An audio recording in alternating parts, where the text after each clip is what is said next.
All right, hi guys, we're back. It is Fireside Fiction with Mrs. Williams. We are reading Poison in the Colony, the sequel to Blood on the River, the story of Jamestown and the settlement.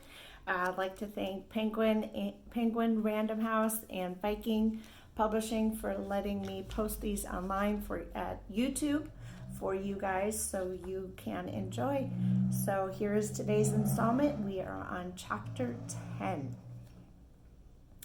I have a dream of ships.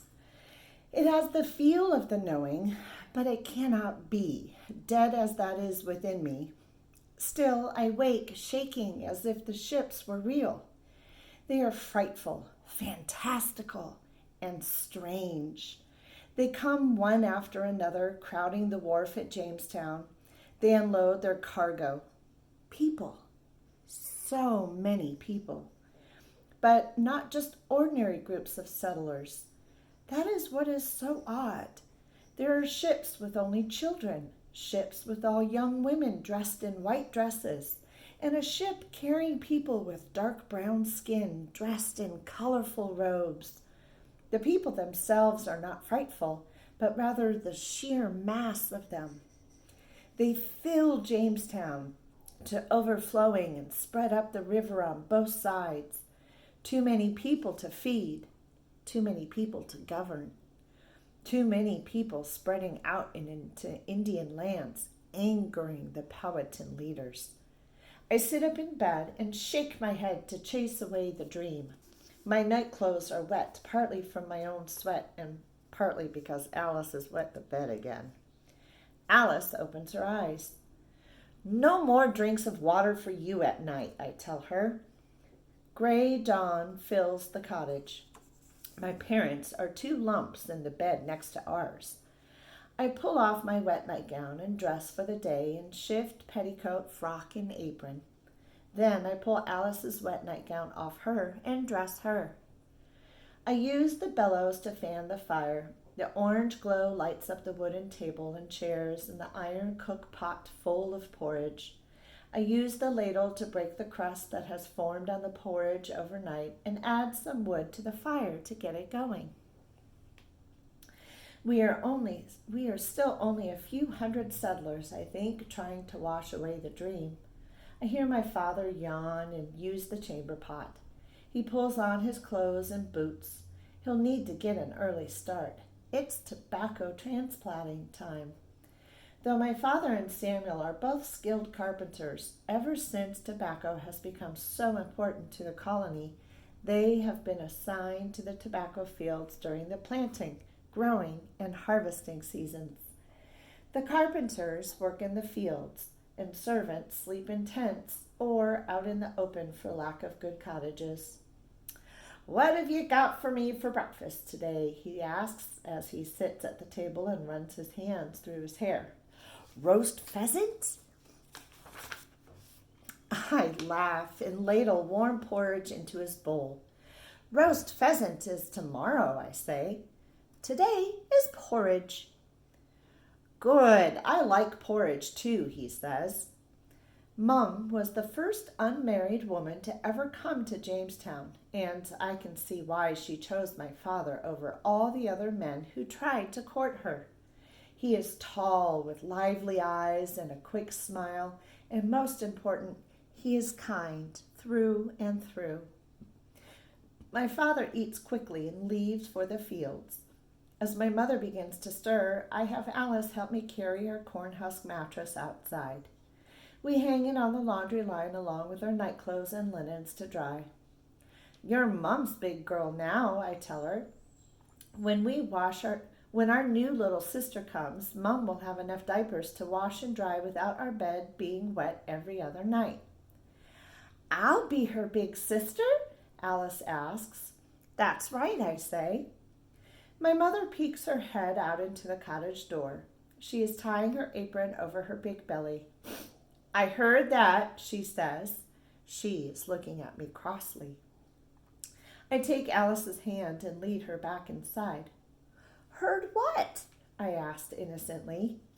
I don't understand why she is angry with me. "It's a girl?" she asks bluntly. I feel the color rise to my cheeks. I look down. I'm sorry, Mom, I say. Sorry that it's a girl, and sorry that I know. Mom frowns. Your father will get over it, and we'll try again, she says. But you worry me, Virginia. She is mixing flour, water, salt, and yeast for our bread. I sit Alice at the table with her morning porridge. I'm trying, Mum, I say. Sometimes it's just there. That's what she said too, my mother says softly. A chill runs down my back. My grandmother? I ask. She nods. Alice pretends to feed porridge to her rag doll. It's a gift and a curse, my mother says. A gift from God because I know your grandmother's heart was pure, and I know yours is too, so where else could it come from? She dumps the bread dough onto a floured board and begins to knead it. But it is a curse to have this gift and live among men who fear it. She stops her work and looks up at me. Pray, Virginia. I know I told you to kill it in yourself, but that has not worked. You must ask God to take back this gift he has given you. Ask him to take it from you so that your life may be spared. I will, Mom, I say earnestly. I will pray. I am on my way to fetch water, the yoke hanging from my shoulders. He steps into my path, blocking my way. No more rocks, he says. I search Charles's face. There is not a hint of niceness in it, only spite and determination. Could he really be calling a truce? When I was a boy, I threw rocks at you. I didn't know any other way. Now I am almost a man, he continues. He is not asking for a response from me. I try to move around him, but he easily blocks me and my yoke. Now all I have to do is watch you until the time is right, he says. He narrows his eyes. I know what you are. I know what your mother is. He straightens himself up. The governor will listen to me when I make a report of witches among us. I feel faint. I stumble forward, but catch myself. You see, Charles says, smiling with satisfaction, your guilt is all over your face. I somehow gather myself enough to speak. I'm guilty of nothing, I say, and neither is my mother. She tried to help your family, and your father, rest his soul, caused us nothing but grief. I shake my head. Governor Yeardley will not listen to lies from a boy. I spit out the word boy, and I see I have angered him. He picks up a stone and cocks his arm back, ready to throw it. I turn my yoke sideways and push past him. As I walk away, I do not expect to feel the sting of a rock on the back of my head. Charles is too proud to help me prove my point. Ship ashore! We are in the garden when we hear the shouts coming from the wharf. Alice's eyes brighten. I want to go see, she says. Even the smallest colonists know the excitement of landing ships. I look to Mum for permission to leave our work. You girls go on, she says. I'll finish up here.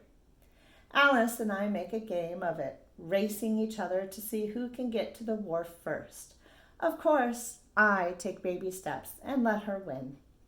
Others come to greet the ship as well, especially the gentlemen who have servants to do their work for them and have nothing much to do except smoke their pipes, talk to one another, and occasionally go hunting. I hold Alice's hand, and we listen to the conversations of the men around us as the ship sails closer. I hope they've sent the hogs, Governor Yeardley requested. We'll need more than what we've got to stay well fed. I promised my wife I'd get her a coconut if they've any left over from their stop in the islands. Forget the coconuts, forget the hogs. I want a wife. I hope they've sent some unmarried women. Lately, ships have been arriving in 2 and 3s, but today there's only one ship for all these hopes to be pinned upon. She comes gliding in, her sails filled with the warm breeze. As she approaches the wharf, the sailors luff her sails. They toss lines to the men waiting on shore, and the ship is reeled into dock. Her bow is painted in bright patterns of red, white, yellow, and blue. Her flags wave, stretched out flat and proud. British. The flag says with their white, red, and blue, I am a British ship. It is odd, but there are no passengers on deck taking their first look at the shores of the new home. I think maybe the sailors are fed up with them always trying to come on deck, and they're making them stay down below in the 'tween deck until the last moment. I've heard many stories from Samuel about how hard it is to get a breath of fresh air on the journey to the New World. Once the ship is close enough, the sailors lower the ramp. They begin rolling barrels and shoving crates down the ramp and onto the shore. I have often complained, along with everyone else, that a new ship brings new mouths to feed, the mouths of people who know nothing about how hard they will have to work to survive here. But the thought of a ship without passengers is eerily strange. Where are all the people? Alice has lost interest and is running toward 2 mastiffs who are sitting at the feet of their gentleman master. I don't know these dogs. They are new and they are twice Alice's size, so I run after her. I scoop her up before she can reach them. She squawks her frustration. I want to pet the dogs, she cries. Just then, I hear a gasp and a murmur of voices. Someone says, "Oh dear, what has the company done now?" I turn to see what everyone else has already seen. There are indeed passengers, and they are finally being allowed to leave the ship. They come slowly down the wooden gangplank. Some are holding each other's hands. Some have faces set in scowls. Many are crying. Others simply have wide, fearful eyes. Their smell wafts to me on the breeze of unwashed bodies and vomit. Their clothes are no more than rags. They are children. Some are as small as 6 or 7 years old, but there are no mothers or fathers with them. There are at least 100 of them, and not a single one looks as though they have made this trip of their own free will. And that's it for chapter 10. What's going to happen?